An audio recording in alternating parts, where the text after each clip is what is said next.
রহমান রাহিম। আমি শহীদুদ্দিন চৌধুরী আনি লক্ষ্মীপুরের নির্বাচনী কাজে ব্যস্ত রয়েছে। এর মধ্যে আমি শুনতে পেলাম যে আমার নির্বাচনী কাজে ব্যস্ত যে গাড়ি, সে গাড়ি চেক করেছেন। প্রকৃতপক্ষে যে নিউজ সেটি হলো যে আমার নির্বাচনী এজেন্ট সেই গাড়ি নিয়ে বিভিন্ন কেন্দ্রে যাচ্ছেন।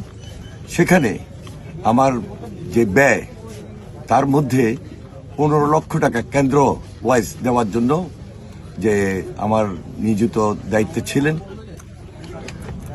কর্তৃপক্ষ সেটা চেক করেছেন এবং কোর্ট থেকে ইতিমধ্যে সেটা রিলিজও করেছেন যে না, হ্যাঁ, এটা সত্যিই যে এটা কেন্দ্র ফি বাবদ ব্যবহার হচ্ছে। সুতরাং কোনো ধরনের বিভ্রান্ত হওয়ার কিছু নাই। যারা এটা নিয়ে নিউজ করছেন, আমি মনে করি সম্পূর্ণভাবে উদ্দেশ্যমূলক এবং বিভ্রান্তিমূলক, আমার ইমেজকে ক্ষুণ্ণ করার জন্য এই ধরনের নিউজ ছাপাচ্ছেন বা নিউজ করছেন। আমি এর তীব্র প্রতিবাদ জানাই।